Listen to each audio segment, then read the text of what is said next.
Welcome to Brave Dynamics. This is your host, Jeremy Au. Leadership is harder than it looks. As a proven founder and Harvard MBA, I interview courageous entrepreneurs, executives, and investors every week. I also share my frontline experiences, coaching insights, and own professional development journey. If you're stepping up as a new leader, founding a startup, or venturing into the great unknown, this is the podcast for you.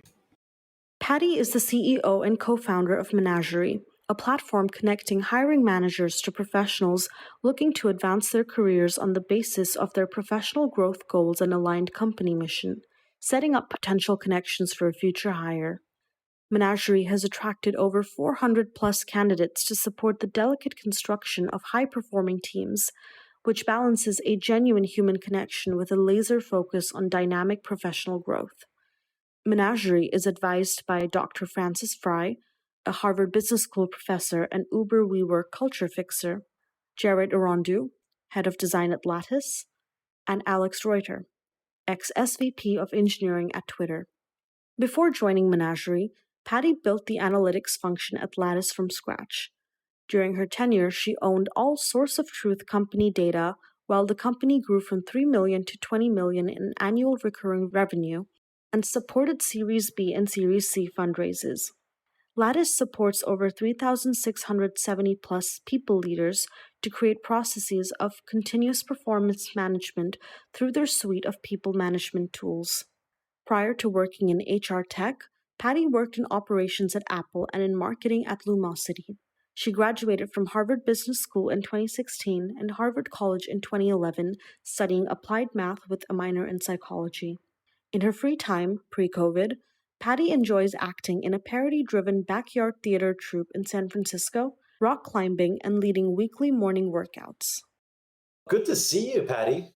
Likewise, Jeremy. Thank you so much for hosting me today. Yeah, it's good to reconnect after our time overlapping at Harvard Business School and recently reconnecting over the panel in Harvard on leading new ventures through a pandemic. That was one heck of a discussion. I felt like I was back in the HBS classroom. As if all of us were clueless about the future this time around with no answer to tell us at the end. Exactly. The only thing that was missing was our name placards, but Zoom did a decent job. Yeah, I think so many people are just having a tough time and it's so many people kind of like going through job transitions and a terrible economy. And I really admired what you were sharing about how people are thinking about their careers and how you are working to support them through these transitions at Managerie. And so I knew that you had to come on the show and share a little bit. For those who don't know you, how would you introduce yourself? I am the CEO of Managerie. We're a company that connects candidates and employers on the axis of professional growth, seeing that so much of hiring has usually been faced around a backward-facing resume. We're providing an opportunity for candidates to be seen for where they're going and where they're looking to grow in their careers, and realizing that that is actually the most important data for an employer to see when they're looking at a new person to hire or network with into their company. So I'm happy to share more about my background as well. I started way back in college at Harvard, have been grappling with this dynamic tension between data and human beings. When I was an undergrad, I knew I wanted to study applied math, and I actually surprised myself when I also almost emergently turned into a psychology minor. And that was because I took a couple classes that I was super interested in and just kept taking more classes that were on psychology and human behavior. And that turned into a minor very easily without much effort on my own end. And from that point on, I knew that there's something between people and data that had to be a part of my life. And my very first job out of college, I was working in finance. And I distinctly remember the hiring manager, as I was coming in, I had a finance internship. It was actually a very sort of math oriented. I was working in MATLAB and programming most of the summer, quite honestly. And I came in and the hiring manager's like, so what are you interested in here? And I'm like, well, I really like doing the financial analyst work and I want to find a way to be in front of people. And he goes, great, you're going to join as an analyst and you're going to become a client-facing analyst. Now, unfortunately, little did either of us know, client-facing basically for me in my mind means sales and is not really what I wanted to build my career around. But that was something I learned. And that was part of the first step of my journey of figuring out what is that right thing. Soon after, I moved to Lumosity, which is if those of you who don't know, is a brain training tech startup in San Francisco. And I joined as a user acquisition marketer, which early in career, it sounds like a total career shift. But actually, for me, again, it was another time I got to grapple with data and human beings. And this time it's the human being psychology around marketing and how do people respond to that? And how do you find opportunities to use data to know when someone's responding well and someone's not responding well? That was so fun. I loved that role. And I loved being able to work in an environment where people were so concerned about how to unlock human potential in the brain. That led to a number of other smaller startups I've worked for, but part of my journey involved going to business school, which Jeremy and I share. And for me, that journey was mostly centered around understanding that every organization has something to offer in its own way. There's a structure of how human beings fit together. There's a lot of commonalities and a lot of really interesting differences. And I went to business school to learn about that and to learn how leadership plays a role. And coming out of that, I worked at Apple. I was realizing that actually my passions lie in HR, in technology around HR, and in how organization construction can be empowered by data. I joined Lattice early 2018 as their first data person, their first analytics employee. So here I am, sniffing my way into a true data role, coming from a business background. And it was fascinating. I got to spend my time working across all sides of the business. I was working in on our revenue data. I was working on our product data, and quite honestly, over my head most of the time, but learned so much about what it takes both to build businesses and to build companies that serve people and are about empowering people at work. But from there, I got a lot of inspiration to start Managerie, which is all about understanding professional growth, which Lattice has in droves, is how do you get somebody's professional development data to empower teams? And for me, I see that as applying much further back in the process when you're actually constructing teams and building teams, and more namely as that applies to hiring. That led me to start Managerie at the beginning of this year, January 2020, to empower candidates in the job process to become their best, most professionally fulfilled self as they're looking for the next role and as they're finding their dream career. What an incredible journey, nurturing human potential, not just from an individual level, but also from a systemic level as well. Impressed by the fact that, just like from working yourself at Harvard to Lumosity, the brain, to Lattice at organizational level, and now your own. It's what an interesting journey. How did you first get interested in nurturing human potential? Yeah, that's a great question. And I think it has something to do with my own reflections of my career and understanding. I don't know if this was guidance someone told me when I was young, but someone told me the best way to know where your passions and where your potential lie is within following the things that you find most interesting. And that in the job world, it unlocks a lot of doors if you really truly break down what is expected of you versus what you want to do. And I think that's kind of the core to the answer of that.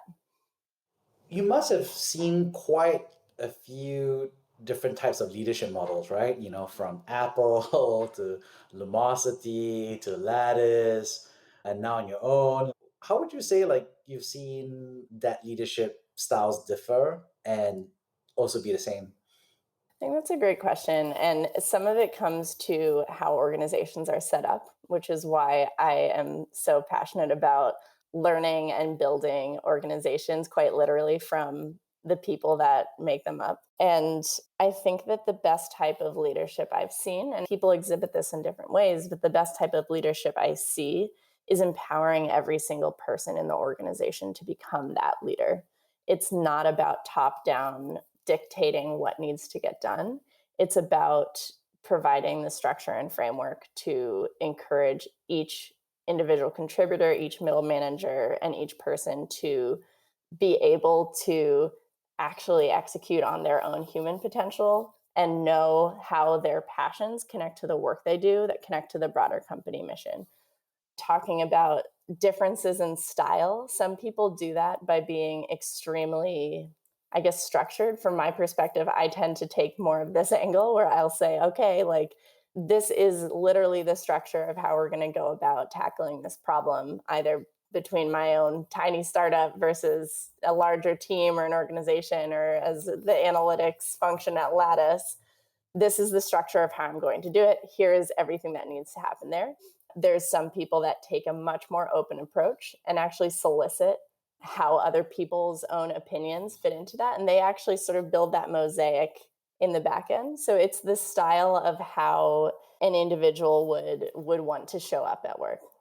So what's interesting is that it's not just examples of leadership you've seen on an individual level. You've also seen that in action at a macro level, right? Watching, thousands of companies using the Lattice performance review system, their tools, and you leading the analytics analysis of that. What were some key trends and insights you took away from that time?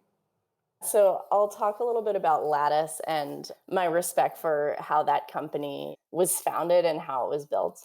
So the founders, Jack and Eric, say time and again and talk time and again about their vision and about the goals of where Lattice is going as a company. And this is something that is constantly reverberating throughout the organization is we care about people, we care about organizations growing and leading teams from an HR function, which is not even a modern term. What they have instilled in what they've built in Lattice is not just where the company is going, but it's where the company needs to be today to execute on the broad vision. So to put more specifics around that, the future of Lattice is around continuous improvement, people development through feedback that not only happens in a performance review, but happens over time and enables quick action. This is a cultural shift that is most organizations from, if you think back to 1980s, an organization is, if they do a performance review, it might be once a year. And Lattice sees a world where we're actually tying in, they actually just launched a platform called Lattice Grow. And they're tying in professional development into feedback, into promotion cycles. And that could not have been possible 5 years ago. That was maybe possible 3 years ago. But Lattice had deliberately built a product that plugged in first into, okay, where are we today and what does this organization need?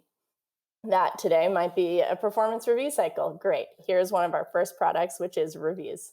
And from there, Lattice started to build out, all right, now there's feedback, now there's goal setting. And it turned into a suite of performance management tools that are now empowering the HR leader, who we also now call people leaders, into being actually the organizational pilots for the organization that they want to build. And Lattice is giving them those tools. And now the beauty of that is that actually the vision and the future of what Lattice is wanting, it's not actually just running reviews. It's building this much more growth, human-centric journey for an employee that needs to start somewhere. And where they're starting is where people are today. And they're actually leading that change in a really meaningful way.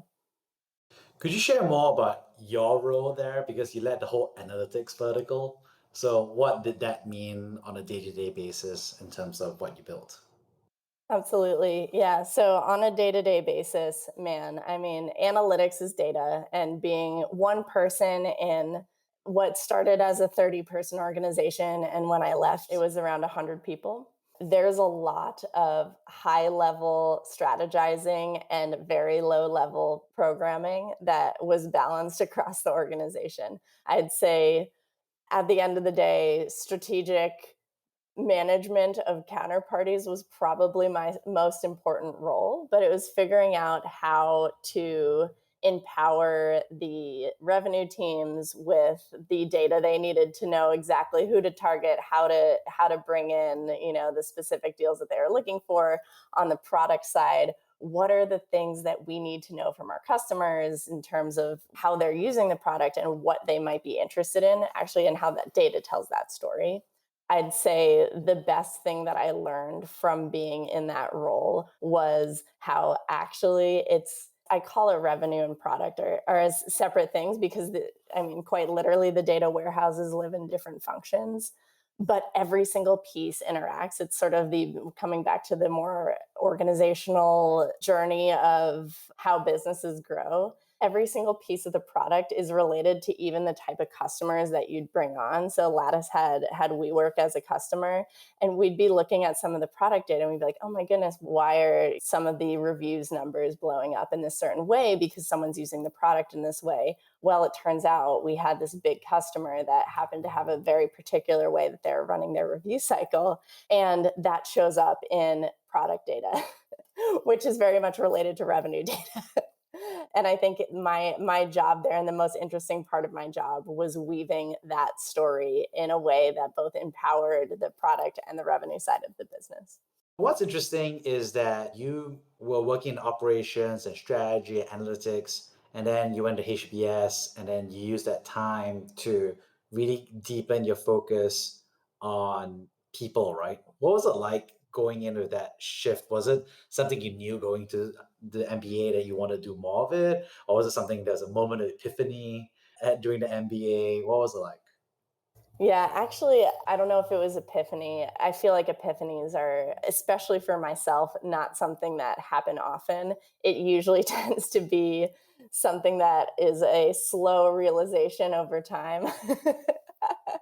But at HBS, I saw that as the moment where I realized quite literally how important people are to organizations, right? Like, I'll describe to you the jobs prior to HBS were all about how to, in my own career, engage with people and engage with data. HBS is the moment, or the 2 years moment, of me understanding that actually it's the people side of businesses that make businesses and that make organizations work. And directly after HBS, I moved into a role at Apple, and that was in an operations capacity for their services business, which to me was the absolute epitome of how businesses work together, because that's how operations exhibits itself in an organization. And from there, the rest is history. It's interesting because we both went to HBS for our MBA, and we saw all our peers use that time in different ways, right? To explore new geography, new careers, new insights. I myself also shifted from a consultant at Bain, to focusing much more on the entrepreneurship journey after having a taste of it. So I'm curious about you. How did you spend your time at HBS?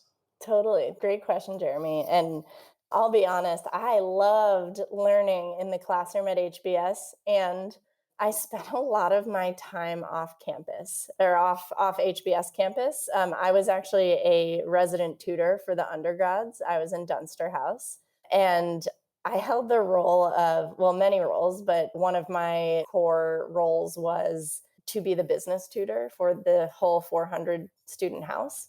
And what that meant is I was designing programs that help students get resume reviewed, get coached on interviews, and get set up for success in the job market. Surprise, surprise. And for me, that was incredibly meaningful. I still keep in touch with a lot of the students that I worked with. I had a 2-hour call with someone this weekend who was one of my students and was just needing some advice on how he was navigating grad school during COVID. And I just get so much joy and fulfillment out of being able to have those interactions. And quite honestly, being a tutor in Dunster House is not easy. If you're someone considering going to HBS and you want to be a resident tutor, it's really rewarding. It's not easy. You have a job. And I will tell you, it was one of my favorite jobs that I've had. Amazing. I think your passion for developing people just shines through, right? Other people are partying. I was in the Harvard Innovation Lab slaving away on a startup, and you were just out there paying it forward. And especially because I think you were an undergrad there, right? Was there someone who also coached you as an undergrad? Was there like a grad student or something? In some ways, I wish, Jeremy, I wish that I had more time. When I became a tutor, I realized how much some of my peers probably were accessing the tutor network more than I was. I had a literal coach. I was playing varsity water polo during my undergrad. And I mean, there's a whole other set of stories there, but that was where I sought a lot of, I mean, obviously a lot of time and a lot of sort of leadership support and coaching and understanding how to deal with being a Harvard water polo player, which I'll tell you, if you know anything about the sport, is we are in the Division One, but we go play against a team like Stanford that has 4 Olympians on it, and we score 3 goals to their 20. But it was such a rewarding experience doing that too. It's interesting that you have a theme of giving back, right? And coaching so many people. Were there any mentors of yours that you respected, at HBS, or that you looked up to, or at different parts of your career? You bring that up, the first person that comes to mind, maybe this is like the HBS water polo overlap. So as an undergrad on the water polo team, we had the deep, deep pleasure of welcoming Ellen Estes, who's I think, 2-time Olympian gold medalist. She was at HBS at the time, and she spent 2 of her years at HBS being an assistant coach to our team. And now she was incredible. I learned so much from her, both in the water. She would be practicing with us and coaching from in the water, but she taught us so much about resilience. And that was, for me, something I still remember her. She had a couple little quippy things. I mean, people say them, but it's the fake it till you make it type of mentality, which I'll actually, reflecting on that doesn't apply to every situation. You should not fake, your story and who you are until you make it. But faking your attitude, if you're not feeling up for it a certain day, but you just need to keep showing up every single day and bringing that consistency of literally attendance, if that's all you can muster for the day, is something I think about often. And yeah, just incredibly grateful for her. She always used to say, there's a spiral up of knowing that there's no one path to how we get somewhere, but we might be spiraling to make incremental progress along the way, even though it feels like you're just going in a circle. So very much have a lot of respect for Ellen and what she brought to me in those moments. And I can imagine many undergrads today who feel the same way about you, to be honest. I would only hope that they walk away. Maybe it's not anything I said specifically, but walk away with a lighter step and a clearer head. One thing I remember as well is that you had the opportunity and privilege of going through Professor Clayton Christensen's last course that he taught at HBS. For those who don't know, he's the guy who coined the term and researched how disruption happens with the buzzword of today's startup world. But I'm personally, for me, I remember him as the guy who wrote the book How to Measure Your Life. And I think that was actually the first book I read that inspired me. I think the same way your water polo mentor was a moment for you. I remember that book being a big part of my life way before I even knew that he coined the word disruption. And, everybody talks about it as if we know what it means. But I liked his stories and his audiobook as well. So what was it like going through his final course with him? He was an incredible man. Honestly, his presence, his ability to hold every single individual intellectually accountable for their thoughts and their actions humbles me every single day when I think about as much as any mentor, a teacher will be to every student of theirs, I take many of his lessons with me every day. And when I think about Clay Christensen saying, the best businesses actually take a small, innovative arm and make it very separate from the rest of the company and say, go disrupt our own business. And they essentially make a startup within a startup. I imagine any company that is actually doing those things and has been doing those things leading into COVID is in a much better spot because they know how to respond to the continuous change that's going on at the most rapid pace I think any of us have ever seen. In some ways, being the founder of a startup, I feel lucky that I'm not bound by an organizational behemoth behind me. But it is fascinating to think and to see how businesses have had to operate. And I really, truly hope that other leaders out there are listening to Clay still and his words of wisdom. Is there anything else you want me to cover at our time? Specifically, you want me to cover? Yeah, I mean, my brain right now is spending like 98% of its time thinking about the hiring world and what's Right. so difficult about it. And I had a conversation with someone yesterday. It's a woman who's just graduated her MBA from Booth. She goes, "Why is it so hard for me to get an interview? Like, I go to a company, I get an interview with the HR person, I get sent to the next person, and then they turn me down because I actually didn't have a certain experience on my resume." And I hear that and I'm like, that to me, when I pull that back to Lattice, is exactly the future that I want to change. And how do I plug into her story of what is a perfect candidate and change the narrative around what is a perfect candidate for a job? And actually, the way that we've set ourselves up is very much so to think of a perfect candidate for a job as a series of bullet points on a resume. The fallacy that her recruiter has fallen into is they'll say something like, "It's okay that they don't have XYZ specific experience. I'm, of course, open to this job or this person being the exact person for this job. If they have some other ethereal thing I can't really describe to you, that's a match." And where I see the problem is when that ethereal thing can't be described and they get sent on to the next person, then actually they're going to be set up to fail. And they're not going to say, like, "Oh, you failed because you didn't have the curiosity I was hoping for." No one has that self-awareness. No one's being held accountable to have that self-awareness. They'll say, "Oh, you failed because, well, I guess you didn't have this background piece that we had said we needed for this role. So, like, thanks so much. See you later." And no one is learning that process and everyone is wasting their time. And so that is the problem that I'm trying to solve and help both companies and candidates figure out, quite honestly.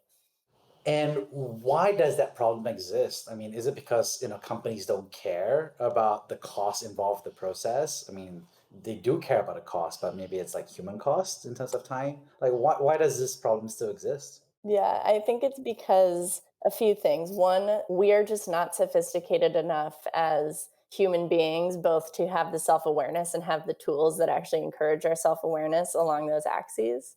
And the other side is that the incentives just, quite frankly, aren't lined up.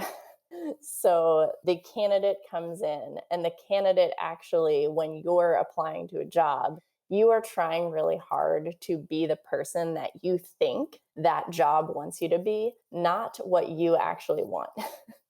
And so when it's actually the same exact thing on the company side, when they like you enough, they'll still do the same thing. Well, they'll say, "Oh, Patty, you seem great. I'm now going to convince myself that you are the right person for this role."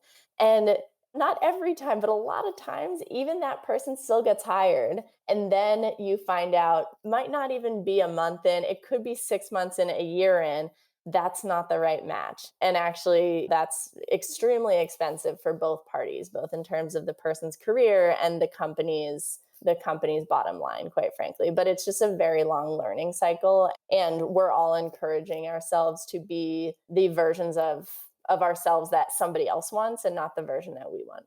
So what you're saying is there's the interviewers are lying to themselves, the interviewees are lying to themselves, the interviewees are lying to interviewers, and interviewers are lying to the interviewees. So as a result, there's a massive amount of opaqueness, and people don't realize that until it's too late.